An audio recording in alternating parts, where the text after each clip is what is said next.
Olá, queridos amigos, queridas amigas, estimados irmãos, estimadas irmãs de Ideal Espírita. Mais uma vez, atendendo a um convite do Centro Espírita Amor e Caridade de Santa Anésia, aqui estamos para trazer a palavra espírita.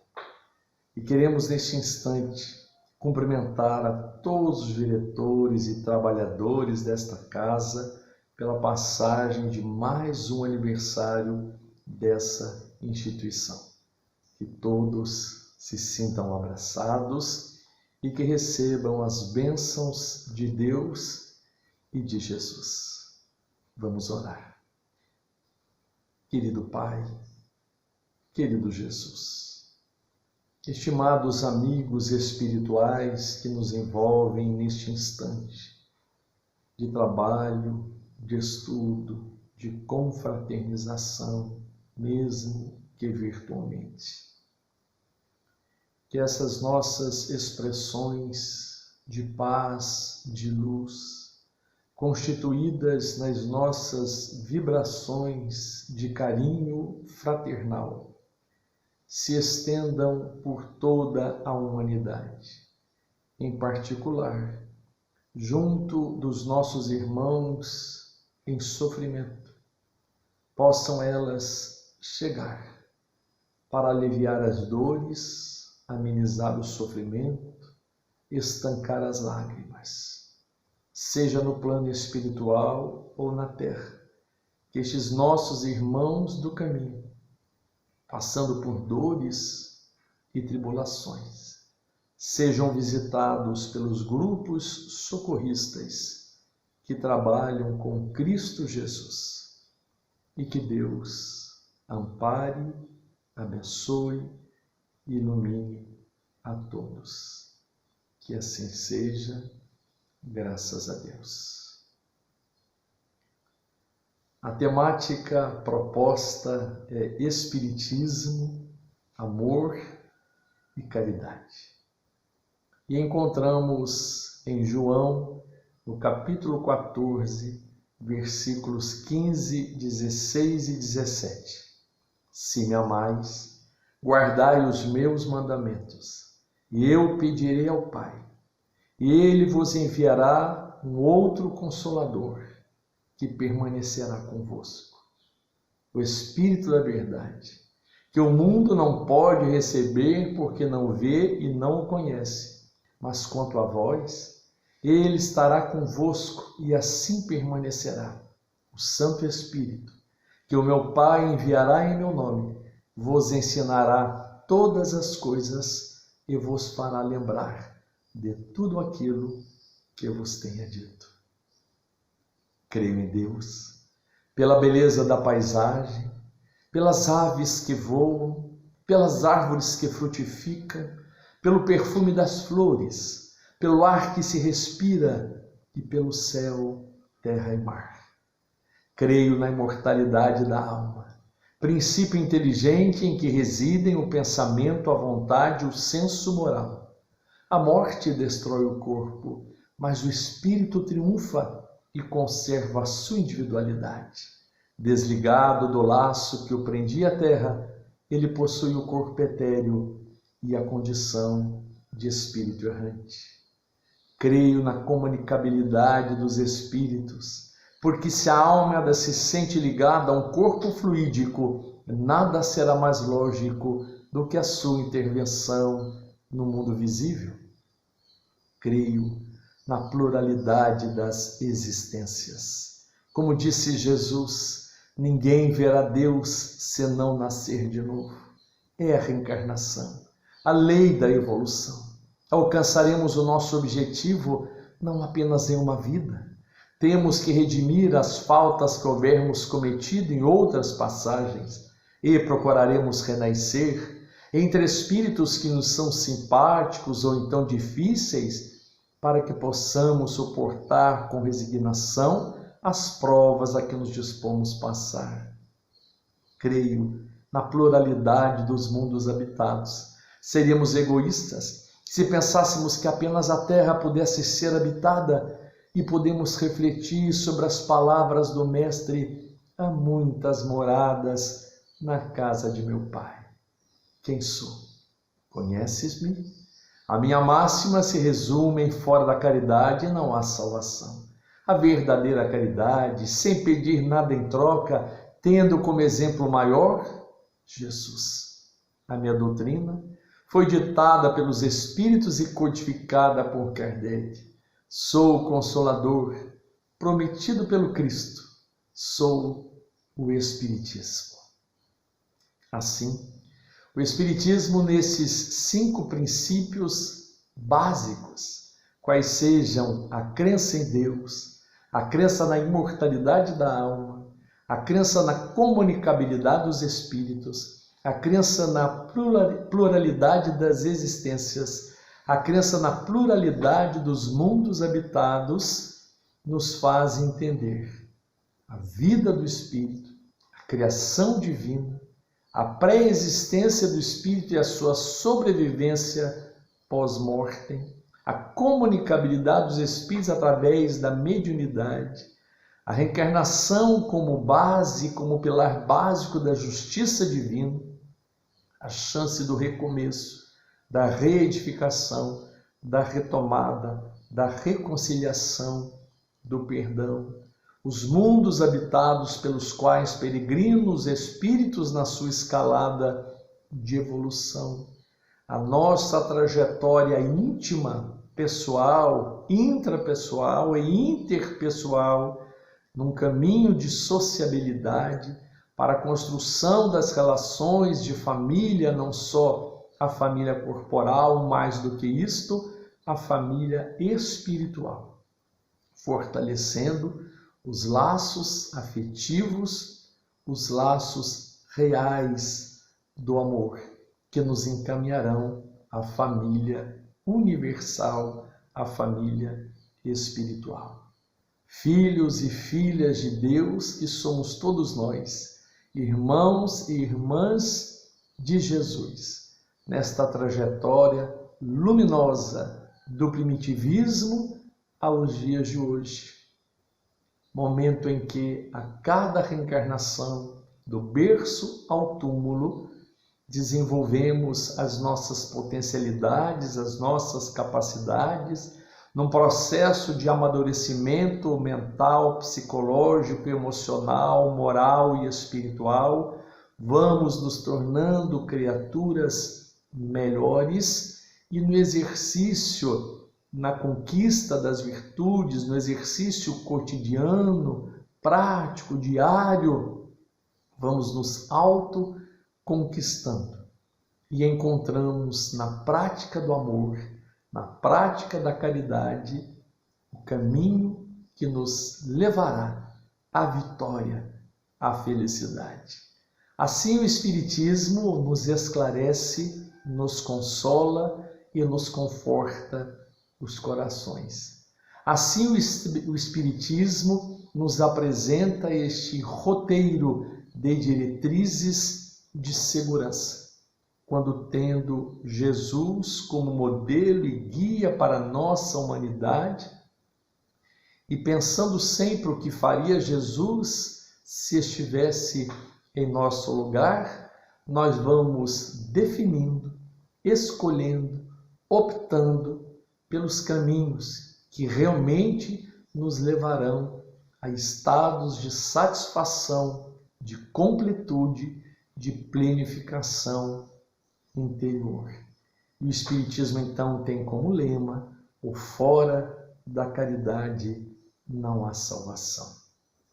Quando estávamos estudando novamente esta temática, nos lembramos de um trecho de uma música da querida tia Vilma, compositora, cantora espírita, em particular da área da evangelização infanto-juvenil, ela ao lado de seu esposo, tio Wilson.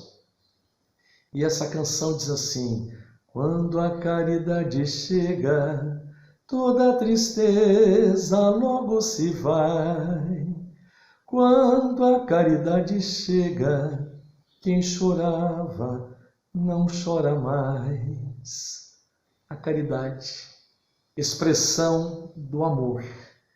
E nós encontramos no capítulo 15 do Evangelho segundo o Espiritismo, fora da caridade não há salvação, onde Allan Kardec faz constar no item 6 uma carta de Paulo, a primeira epístola de Paulo aos Coríntios, no capítulo 13, versículos de 1 a 7 e 13.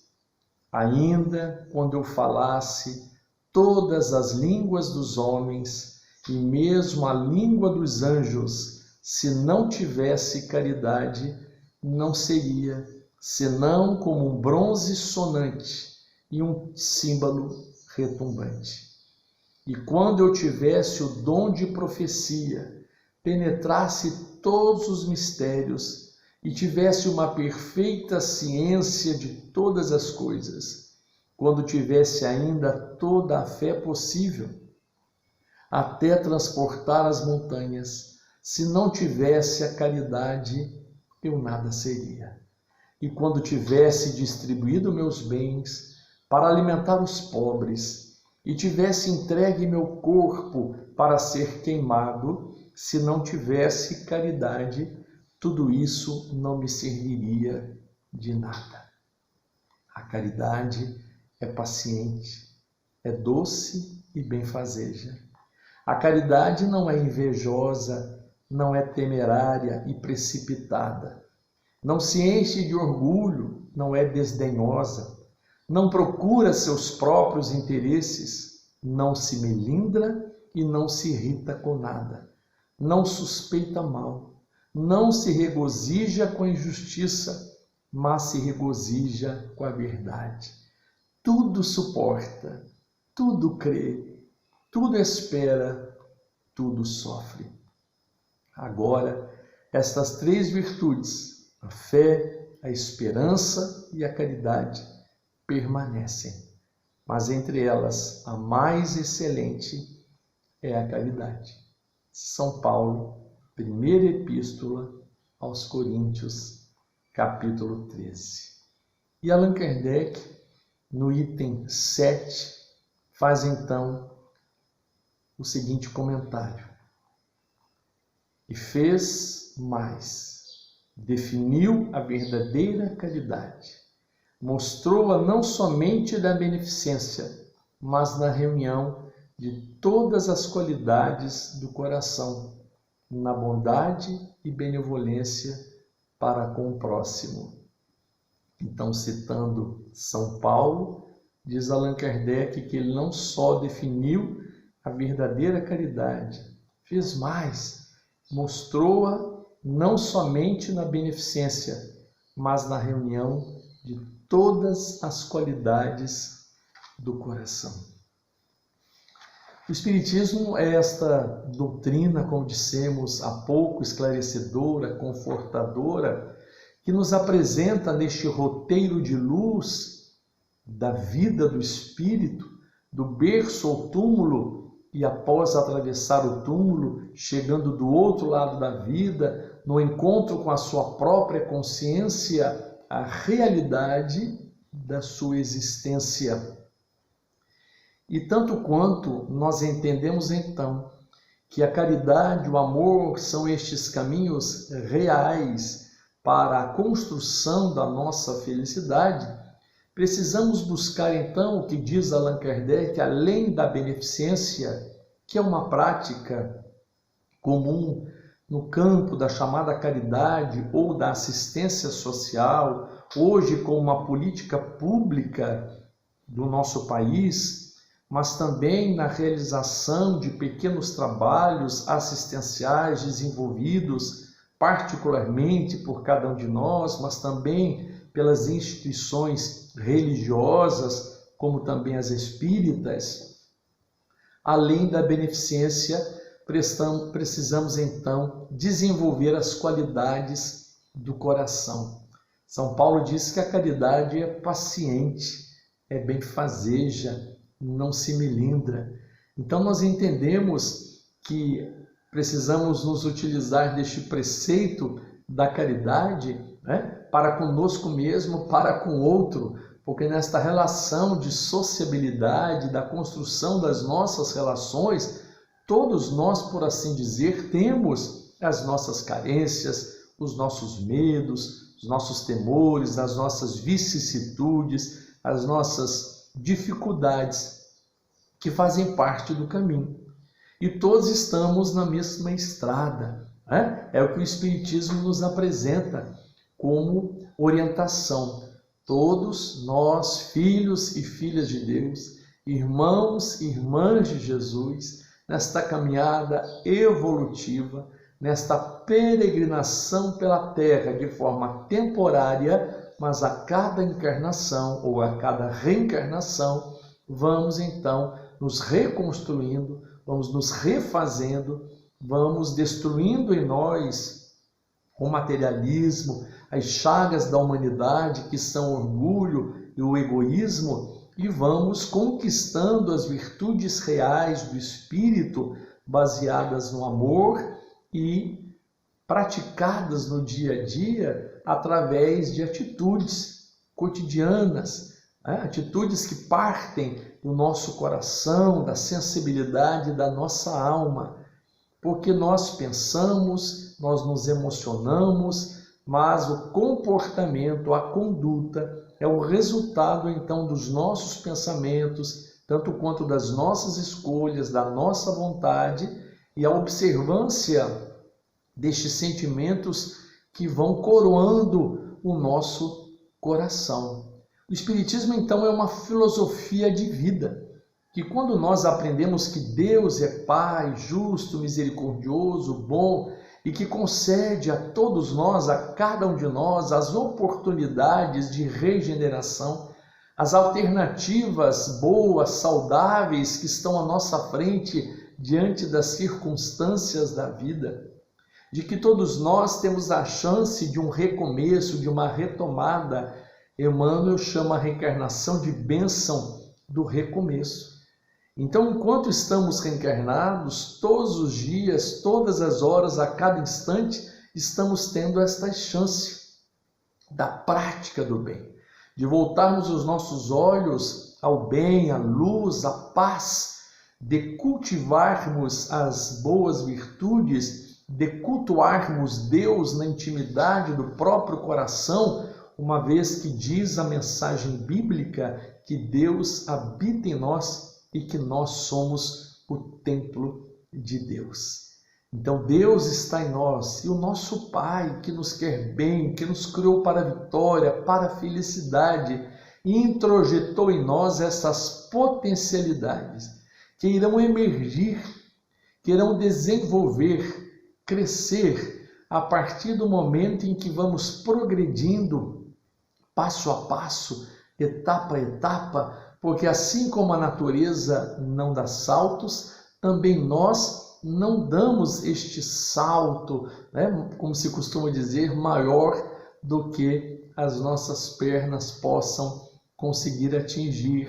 Então, passo a passo, etapa a etapa, numa graduação evolutiva, ascensional, nós vamos nos autoconquistando, nós vamos conhecendo os verdadeiros valores da vida, nós vamos percebendo aquilo que na vida realmente é importante, necessário, essencial e prioritário. E nesse sentido, a prática do amor, a prática da caridade, baseada na expressão maior do Cristo, reunindo toda a lei, todos os profetas, todos os mandamentos, no amor a Deus sobre todas as coisas e no amor ao próximo como a si mesmo.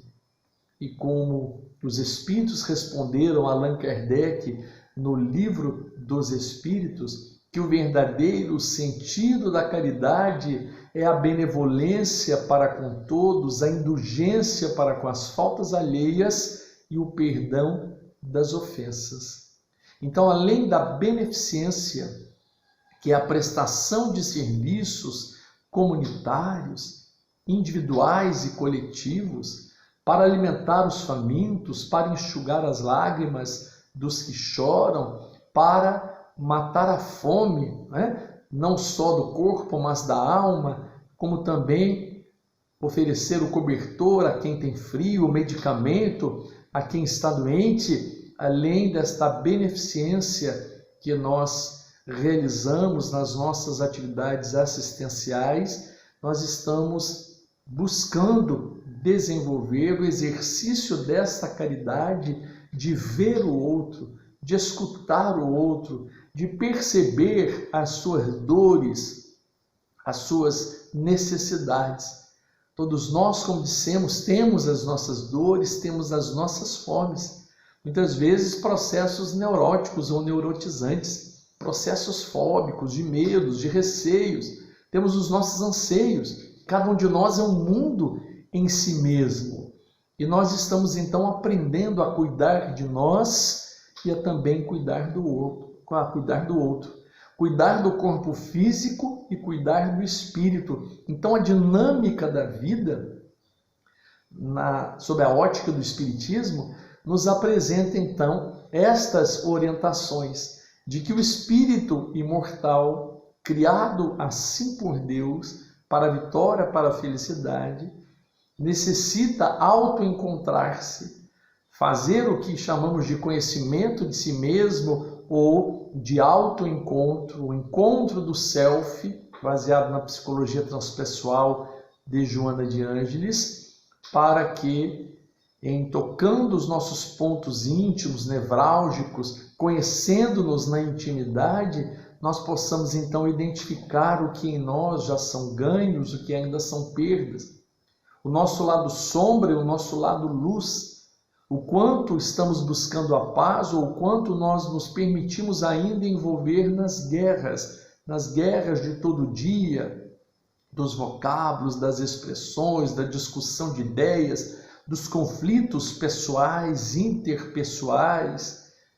O quanto estamos nós buscando aquilo que realmente seja certo para nós, lícito, conforme diz Paulo, e também nos convenha, e aquilo que ainda para nós representa o desequilíbrio, o caminho tortuoso ou o atalho, que pode parecer que nos levará mais rápido, mas muitas vezes nos leva aos alvos de infelicidade, nos tirando as chances do acerto. Então somos nós, estes espíritos imortais, filhos e filhas de Deus, nesta caminhada evolutiva, no sentido de amarmos a Deus acima de tudo, também nos amando a nós mesmos e buscando amar o nosso próximo. Este exercício diário, cotidiano, envolve situações de sacrifício, envolve situações de esforço, de boa vontade, porque é preciso então identificar essa necessidade e a partir daí desenvolvermos esta vontade ou a boa vontade, uma predisposição íntima, nos esforçando em tomarmos esses melhores caminhos, em optarmos de forma feliz, proveitosa para a utilização desses recursos que já conhecemos. Recursos esses que estão em nível mental ou intelectual, no conhecimento da verdade espírita ou das verdades imortalistas, né?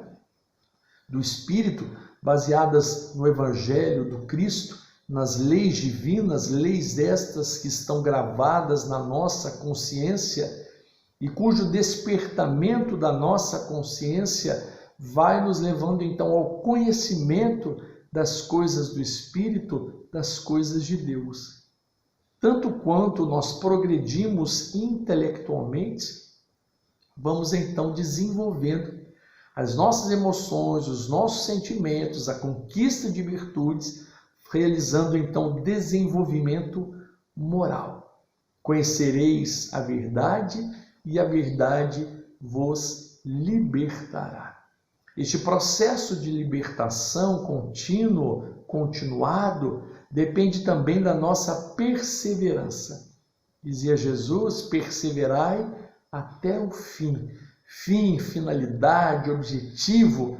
Então, quando levantamos a cada manhã, precisamos pensar nesses objetivos, nas metas que queremos alcançar. objetivarmos não só as coisas materiais que fazem parte do nosso dia a dia, na conquista dos bens, dos valores que podem nos trazer conforto, comodidade, porque faz parte também da nossa trajetória humana, dentro dos mecanismos da sobrevivência humana no corpo físico, mas até o momento em que sejamos chamados ao outro lado da vida, no processo da morte biológica, que é a libertação do espírito junto do corpo físico e a sua reentrada no plano espiritual. Então temos esta vida passageira do berço ao túmulo, do processo do nascimento à morte, da reencarnação à desencarnação, e este interstício, esse ínterim entre o berço e o túmulo é realmente um percurso importante que nós precisamos avaliar, autoavaliar, para definirmos os melhores caminhos. Na história de Alice, no País das Maravilhas, no momento em que ela se encontra com um gato no alto da árvore, e ela vê diante dela um caminho, e ela então pergunta a ele para onde essa estrada leva, para onde essa estrada vai, e ele então faz uma pergunta a ela: para onde você quer ir? E ela responde: eu não sei, estou perdida. E ele então diz: para quem não sabe para onde quer ir, qualquer estrada serve. Mas quando nós sabemos já para onde queremos ir, quando nós sabemos da destinação do Espírito, quando nós já entendemos que a caridade e o amor são este roteiro para a felicidade, a bússola do Espírito a nortear os nossos caminhos, diuturnamente, então, pensando, meditando, refletindo, vamos nos exercitando na prática da caridade, na prática do amor, vamos então cuidando das nossas atitudes, das nossas mentes, dos nossos pensamentos, porque a caridade envolve, como dissemos, não só a beneficência, mas a conquista das virtudes, as qualidades do coração. E nesse sentido, o nosso pensamento precisa ser caridoso, a nossa mente precisa ser caridosa, o nosso olhar tem que ser caridoso, a nossa capacidade de escuta tem que ser caridosa, o nosso falar tem que ser caridoso, o nosso agir deve ser caridoso. Então, esta caridade, este amor que envolve as qualidades do coração e o exercício constante do desenvolvimento das nossas faculdades. Vamos então aprendendo a sermos criaturas melhores, mas vamos aprendendo também a identificar nas necessidades do outro, diante das nossas próprias necessidades, aquilo que gostaríamos de receber e imaginando então, a partir de agora, o que o outro também gostaria de receber, ou seja, da maneira como gostaríamos de ser tratados, é a maneira como devemos tratar o outro. Que não desejamos ao outro aquilo que não desejamos para nós.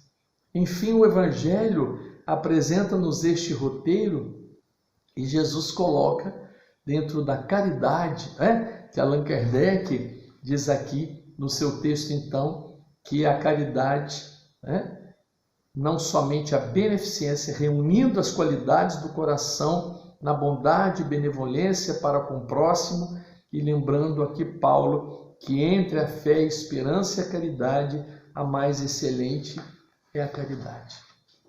Então estamos nós nesta caminhada evolutiva. O exercício diário, cotidiano, faz parte da nossa trajetória. Sabemos que nem sempre é fácil fazer estas escolhas, nem sempre é fácil definir este roteiro para os nossos passos, porque além do exercício diário, que envolve sacrifício, que envolve perseverança, isso envolve também os nossos temperamentos. Que é o temperamento? A nossa maneira de ser, como nós nos comportamos. Aqueles que têm o temperamento colérico, irritadiço, melancólico, rancoroso, melindroso. Muitos são aqueles que guardam mágoas, ressentimentos, rancores, são levados ao ódio, ao desejo de vingança e que compõem um cenário de sombras para o espírito na sua realidade individual, mas somando-se as sombras individuais de cada um, a chamada sombra coletiva que ainda toma conta, por assim dizer, da humanidade, de um planeta, de um mundo de provas e expiações e que hoje luta para se encaminhar a um mundo, a um planeta de regeneração. Então é preciso trabalhar em nós estes temperamentos, aos que têm o temperamento introvertido, aos que têm o temperamento extrovertido, ou seja, todos nós temos ações, reações, pensamentos, comportamentos, condutas diversificadas porque somos diferentes uns dos outros. Entender o outro, então, na sua realidade, tanto quanto gostaríamos de ser entendidos, compreender o outro nas suas dores, tanto quanto desejamos que o outro entenda e compreenda as nossas dores, isto envolve esta percepção de um mundo de relações. Isso só se consegue pelo desenvolvimento da maturidade psicológica do ser, a maturidade espiritual. Então, na prática do amor, na prática da caridade, todos devemos fazer os nossos exercícios baseados no Evangelho, mas intensificando os nossos esforços. É preciso que nós nos autoafirmemos no bem. É preciso que de forma resoluta nós escolhamos estes caminhos e nos esforcemos. Sem o esforço da busca, não há a alegria do encontro. Sem o esforço da busca, é impossível a alegria do encontro. Este esforço diário, cotidiano, perseverante, que envolve sim o pensar, o refletir, o conteúdo das nossas emoções, tanto quanto este trabalho de caldearmos os nossos sentimentos, de sublimarmos os nossos ideais, de apararmos as arestas, de tocarmos nos pontos nevrálgicos do nosso ser, para que após identificá-los, nós possamos cuidar de nós, para que sejamos então menos egoístas, menos orgulhosos e busquemos ser aqueles que amam, aqueles que praticam a caridade para com o próximo, que cultuam, acima de tudo, a Deus, identificando Deus em nós, Deus no outro, Deus que está em todo e qualquer lugar, porque Ele é onipresente. Deus que tudo sabe, porque é onisciente. Deus que é o único poder, porque é onipotente. Então este Deus Pai misericordioso, que nos concede estas alternativas nobres, saudáveis, de crescimento, para a busca da luz, mas que embutiu em nós essas potencialidades e que através da nossa vontade, do exercício perseverante, das atitudes nobres, na conquista dos valores do coração, nós iremos seguir adiante e vamos nos autodescobrindo, vamos nos transformando moralmente, vamos nos tornando mais felizes, a felicidade real e não mais ilusória, passageira ou circunstancial. É assim que o Espiritismo nos esclarece e consola. É assim que esta doutrina conforta os nossos corações. E por isso tem o Espiritismo este lema do fora da caridade não há salvação. Sendo assim, a nossa gratidão a Deus, a Jesus, aos nossos amigos espirituais, aos companheiros do Centro Espírita Amor e Caridade. e mais uma vez sintam-se abraçados. Oremos. Nós te agradecemos, Senhor Deus, nós te agradecemos, Jesus, por estes momentos que aqui passamos envolvidos pela espiritualidade amiga, por todas as bênçãos recebidas, e que estas vibrações de ternura e de paz sejam levadas ao mundo inteiro. Abençoa, Senhor, o Centro Espírita Amor e Caridade de Santa Anésia, seus diretores, seus trabalhadores, seus frequentadores. Abençoa-nos, Senhor, a todos nós, e fica sempre conosco. Que assim seja, graças a Deus.